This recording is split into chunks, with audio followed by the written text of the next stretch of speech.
सुबह के 3 बजे पूरा गांव सो रहा है, लेकिन कुछ महिलाएं लालटेन और टॉर्च लेकर अंधेरे में निकल चुकी। उनका लक्ष्य कोई नौकरी पर जाना नहीं है, स्कूल जाना नहीं, बल्कि पानी ढूंढना है। पूरे मामले पर विस्तार से बात करेंगे कि वाटर क्राइसिस किस तरह सिर्फ पानी की समस्या नहीं रह गई, धीरे धीरे ये gender inequality, education, health, safety, economic opportunity, जिन सबको प्रभावित करने वाली समस्या बन गई। सोचिए, घर में पानी नहीं आया तो सोसाइटी लगभग ऑटोमेटिकली तय कर देती है कि पानी भरने कौन जाएगा, पानी कौन लेकर आएगा। दुनिया भर में महिलाएं और लड़कियां कुल मिलाकर 25 करोड़ घंटे सिर्फ पानी इकट्ठा करने में खर्च करती हैं, या फिर वो स्कूल जाने की जगह पर पानी लेने जा रही है।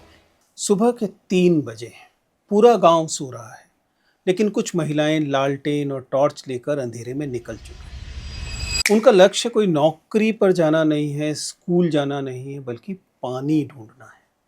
जरा सोचिए कि भारत जैसे देश में, जहां हम दुनिया की बड़ी इकॉनमी बनने की बात कर रहे हैं, वहां करोड़ों महिलाएं आज भी सुबह उठकर सबसे पहले पानी की तलाश में निकलती हैं। नमस्ते दोस्तों, प्लीज सिट डाउन में आपका स्वागत है। जब भी जल संकट या पानी की कमी की चर्चा होती है तो बातचीत नॉर्मली एक परिचित दिशा में जाती है। विशेषज्ञ बताएंगे कि कैसे अंडरग्राउंड वाटर का लेवल जो है वो नीचे जा रहा है, क्लाइमेट चेंज जो है उसका प्रभाव क्या हो रहा है, जो नई जल परियोजनाएं और बुनियादी ढांचे की घोषणाएं सरकार की तरफ से आएंगी, कुछ योजनाओं की घोषणाएं आएंगी। समाचार चैनल सूखी हुई झील, जो शानदार विजुअल होता है ना, पपड़ीदार झील का जो तला है उसको, सिकुड़ती हुई नदियों को, फटी हुई धरती को, इसकी तस्वीरें दिखाएंगे और बार बार ये मामला उसके एनवायरमेंटल एस्पेक्ट पर जाकर केंद्रित हो जाएगा। लेकिन एक सवाल है जिसे शायद ही वह महत्व मिलता है जिसका वह हकदार है। और सवाल यह है कि जब पानी दुर्लभ हो जाता है, जब पानी मिलना मुश्किल हो जाता है, तो सबसे ज्यादा कीमत कौन चुकाता है? पहली नजर में बहुत आसान उत्तर लग सकता है, सब लोग चुकाते हैं। आखिर पानी की तो हर इंसान की जरूरत है। पानी की कमी पूरे समुदाय को, पूरे शहर को, पूरे गांव को, पूरे क्षेत्र को पर प्रभावित करती है। लेकिन अगर थोड़ी सी गहराई से देखें तो एक बहुत असहज सच्चाई सामने आती है। पानी की कमी सभी को प्रभावित करती है, लेकिन सभी को बराबर प्रभावित नहीं करती। भारत और दुनिया के अनेक हिस्सों में इसका सबसे ज्यादा बोझ जो है वह महिलाओं पर, लड़कियों पर पड़ता है। यही कारण है कि जल संकट को समझना केवल जल विज्ञान, एनवायरमेंट इंजीनियरिंग सिर्फ इससे नहीं हो सकता। इसके लिए हमें समाजशास्त्र की जरूरत है, अर्थशास्त्र की जरूरत है, हमें जेंडर रिलेशंस की, किसी समाज में जो सत्ता संरचना है उसमें लैंगिकता के संबंध क्या हैं, उन्हें समझने की जरूरत है। यह उस तरीके की भी कहानी है जिससे समाज उस कमी का सामना करता है। आज के वीडियो में हम इसी पूरे मामले पर विस्तार से बात करेंगे कि वाटर क्राइसिस किस तरह सिर्फ पानी की समस्या नहीं रह गई है, धीरे धीरे ये gender inequality, education, health, safety, economic opportunity, जिन सबको प्रभावित करने वाली समस्या बन गई। हम अक्सर वाटर क्राइसिस की बात करते हैं, क्लाइमेट चेंज की बात करते हैं, सूखी नदी, ग्राउंड वाटर डिप्लीशन की बात करते हैं, सब इंपॉर्टेंट है। लेकिन सबसे जरूरी सवाल भूल जाते हैं कि आखिर पानी खत्म होने का बोझ सबसे ज्यादा कौन उठा रहा है। और यही बुनियादी सवाल पूरी कहानी को बदल देता है। वाटर क्राइसिस आखिर कितनी बड़ी समस्या है, इसे समझते हैं।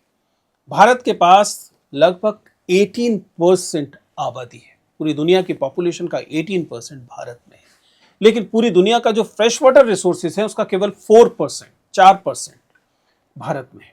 पॉपुलेशन बढ़ रही है, शहर फैल रहे हैं, ग्राउंड वाटर तेजी से नीचे जा रहा है, हीट वेव्स और सूखे की समस्या बढ़ रही है।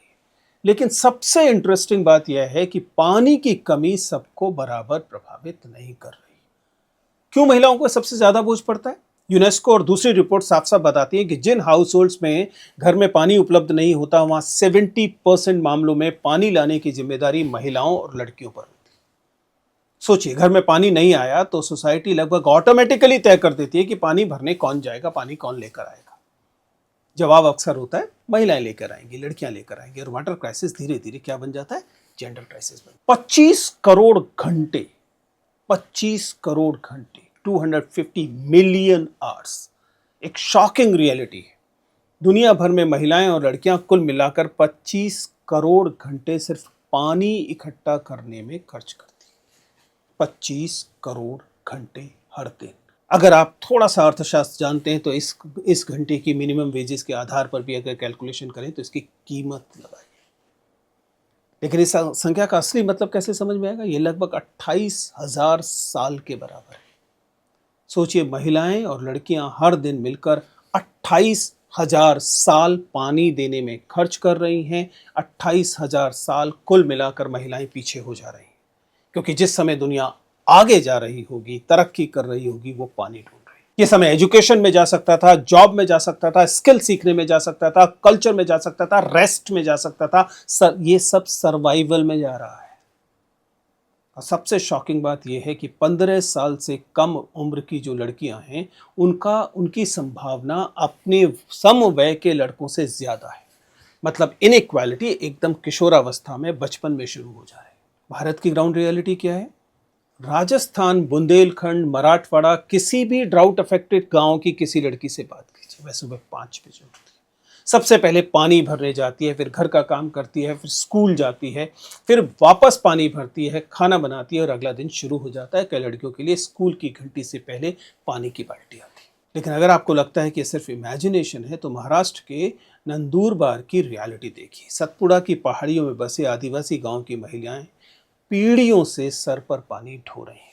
इंडियन एक्सप्रेस की रिपोर्ट ने अक्कलकुवा और धड़गांव तालुका के 23 आदिवासी गांवों का दौरा किया, जहां लगभग 28,000 लोग रहते हैं।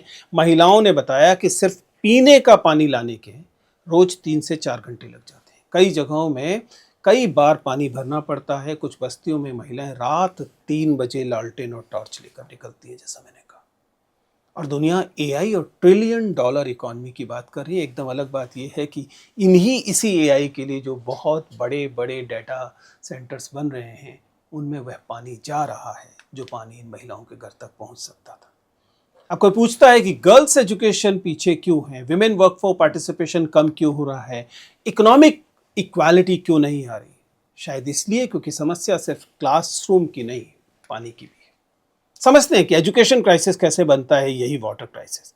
वाटर क्राइसिस जो है वो पानी की उपलब्धता का ही सवाल नहीं है, ये शिक्षा का भी सवाल है।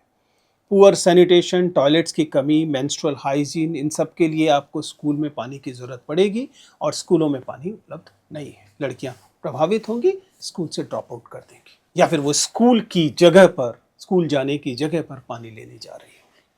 कई एस्टिमेट्स बताते हैं कि लाखों किशोर बच्चियां जो हैं वो स्कूल वर्क या स्कूल एक्टिविटीज सिर्फ इसलिए मिस करती हैं क्योंकि उनके पास बेसिक सैनिटेशन फैसिलिटीज़ नहीं हैं। स्कूल में भी नहीं है, घर में भी नहीं। अब सोचिए, अगर कोई लड़की सिर्फ इसलिए स्कूल नहीं जा पा रही क्योंकि उसके पास साफ पानी और शौचालय नहीं है, तो क्या ये केवल वाटर क्राइसिस है? क्या ये समता का भी सवाल नहीं बन गया है? इक्वालिटी का इशू नहीं बन गया है? अगर आप एजुकेट गर्ल्स इम्पैक्ट रिपोर्ट को देखिए, पुरानी रिपोर्ट है जो साफ बताती है कि पानी और सैनिटेशन की समस्याएं अगर बेहतर होती, जिस जगह पर समस्याएं बेहतर होती हैं वहां पर लड़कियों का एनरोलमेंट बढ़ता है। एक पुरानी रिपोर्ट बताती है कि 500 स्कूलों में सर्वे किया गया, जिसमें बताया गया कि अगर पानी की सुविधाएं उपलब्ध हो जाती हैं तो लड़कियों की जो अटेंडेंस है वह 62% से बढ़कर 87% बन जाती है। 62% से बढ़कर 87%। सोचिए, पानी केवल पानी नहीं रह गया, वो आपकी शिक्षा आपको मिल पाएगी या नहीं मिल पाएगी, इसको तय करने वाला कारक बन गया। वो जो 25 करोड़ घंटे रोजाना महिलाएं दुनिया भर में पानी पर खर्च करती हैं, उनकी कीमत लगाइए और उस कीमत को महसूस कीजिए।